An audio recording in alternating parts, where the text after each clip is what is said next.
To those who grew up knowing her music, Kate Bush has always been an icon. And now a whole new generation has been exposed to her unique, ethereal sound thanks to her 1985 hit Running Up That Hill featuring on Netflix Stranger Things. While it climbed to an impressive number 3 on its first release, this time the song flew straight to number 1, knocking off Harry Styles' mega hit, As It Was. The whole world's gone mad. Kate, who turns 64 today, told BBC Radio 4 Woman's Hour. "It's just extraordinary. It's such a great series. I thought that the track would get some attention. But I just never imagined that it would be anything like this. It's so exciting, it's quite shocking really, isn't it? For more of the news you care about, straight to your inbox, sign up for one of our daily newsletters here." Tonight we'll see Kate celebrated in a 3-hour special on BBC Two. And while it's no surprise that millennials and Gen Z have become hooked on her diaphanous style, what is surprising is that it's happened 37 years after the track was first released. But then again, Kate has always been an enigma. Born in July 1958, to Robert, a doctor, and Hannah, a nurse, Catherine Bush was fascinated with music by the age of 3 and soon learned to play an old organ kept in a barn behind their farmhouse in Welling, Kent.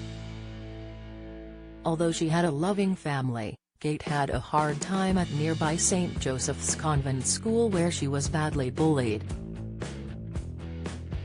Her escape was music.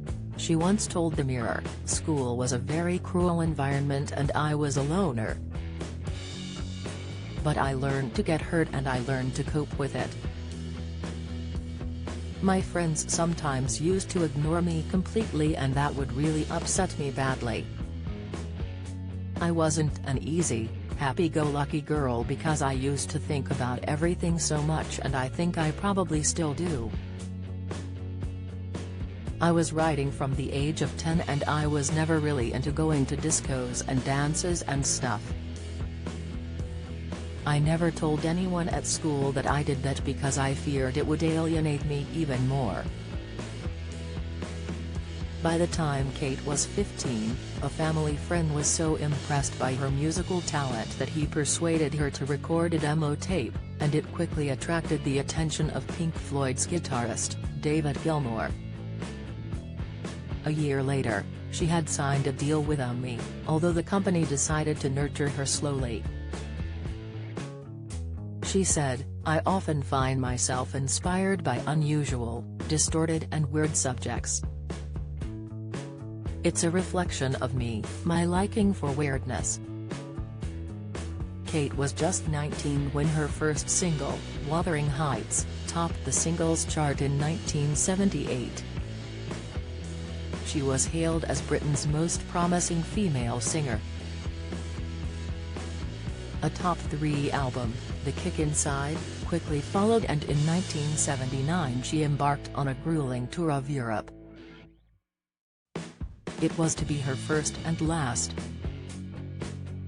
She was left devastated by the death of 21-year-old lighting director Bill Duffield, who fell through the stage after a warm-up show at Poole in Dorset.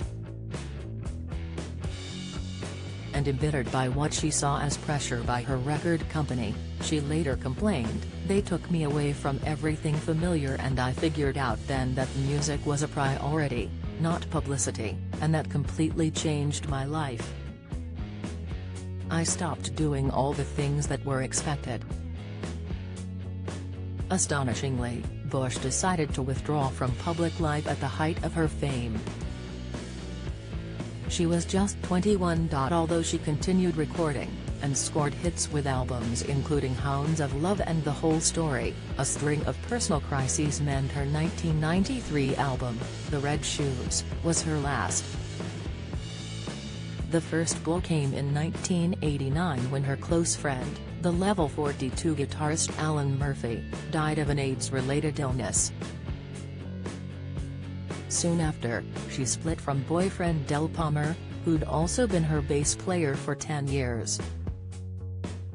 Worst was the death of her mother in 1992. In a rare interview, Bush revealed how the three events turned her into a zombie addicted to daytime TV. She told Q magazine, "Basically, the batteries were run out. A part of me didn't want to work. It got to the point where it was something I didn't feel good about. I spent a lot of time sleeping, and I also used to enjoy watching bad TV, like really bad quiz programs or sitcoms. I found them fascinating. There had been a period, a very big period, where I hadn't grieved properly. Then work became my way of coping."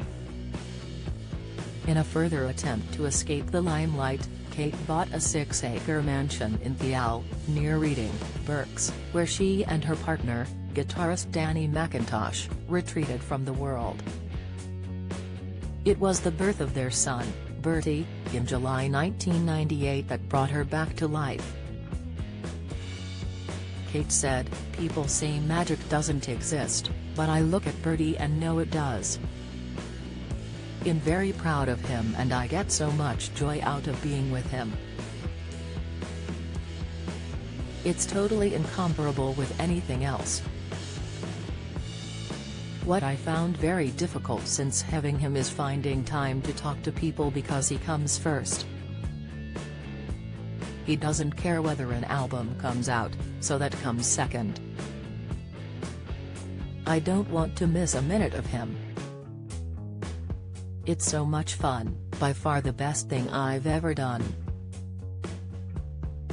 Kate Bush at the BBC airs at tonight 8 p.m. on BBC Two, followed by The Kate Bush Story, Running Up That Hill, and Kate Bush at the BBC 1979. Have you got a story to share? We want to hear all about it. Email us at yourmirror@mirror.co.uk.